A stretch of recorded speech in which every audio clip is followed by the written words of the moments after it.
Hello दोस्तों, आज की कहानी हमें हमारे एक सब्सक्राइबर ने दी थी। ये कहानी है उसके पड़ोस में रहने वाले पड़ोसियों की।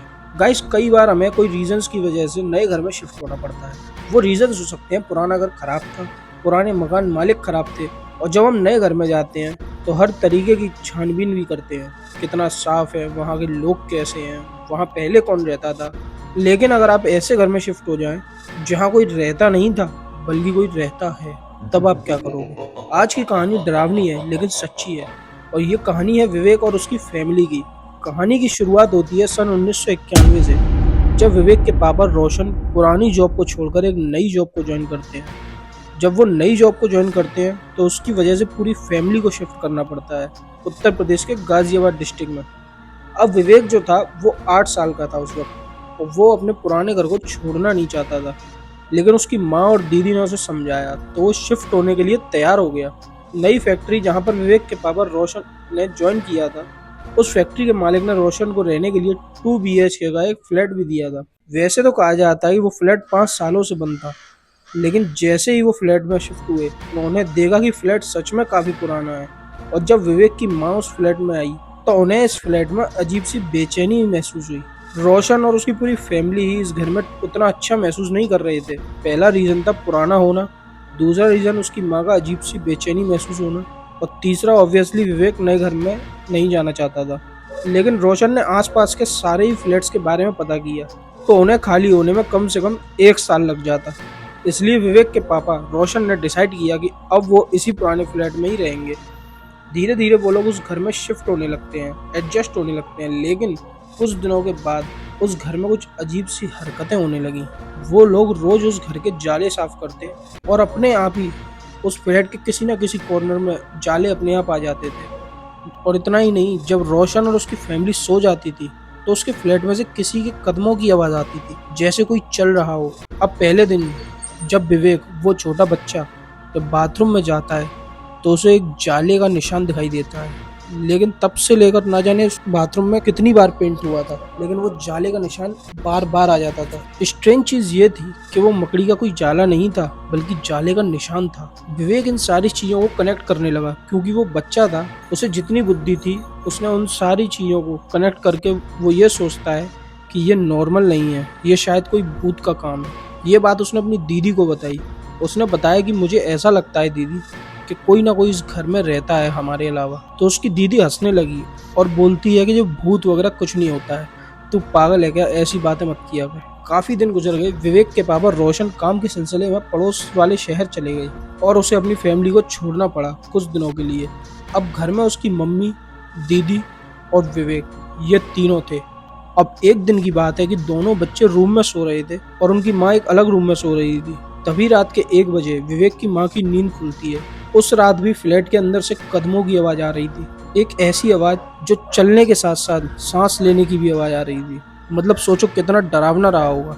वो आवाज सुनकर विवेक की माँ एकदम से उठ गई और उन्होंने अपनी खिड़की से झांका, और उन्होंने जो देखा वो देखने के बाद वो एकदम से सदमे में चली गई।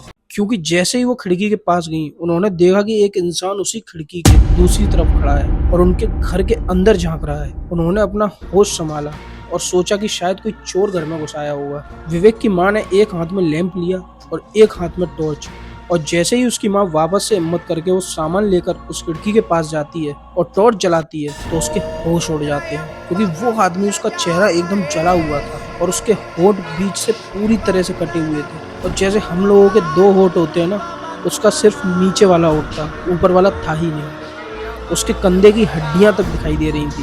और जैसे ही उसने उसकी आंखों में देखा तो वो देखती है कि वो आंखें उसी को देख रही थी। ये देखते ही उसकी माँ के हाथों से टॉर्च गिर जाता है और वो दौड़ते हुए बच्चों के रूम में चली जाती है।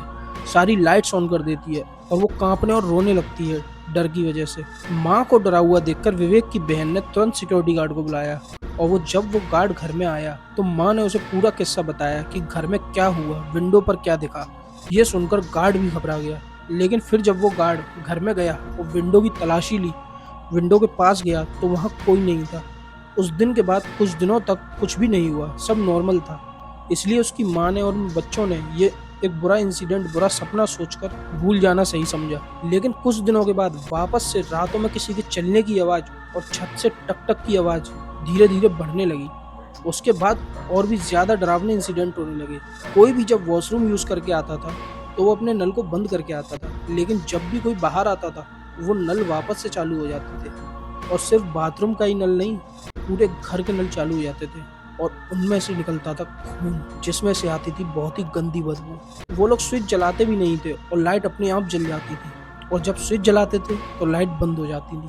अचानक से ऐसा लगता था कि कोई अंधेरे से उनके सामने से अचानक छू कर गुजर गया हो। और गाइस, ऐसा इंसिडेंट हम में से किसी के साथ होगा तो सोचो कितना ही डर लगेगा। लेकिन ये सबसे भयानक घटना नहीं थी, क्योंकि एक सबसे भयानक घटना दिसंबर में हुई थी, क्योंकि उस दिन विवेक के साथ बहुत डरावनी चीज हुई।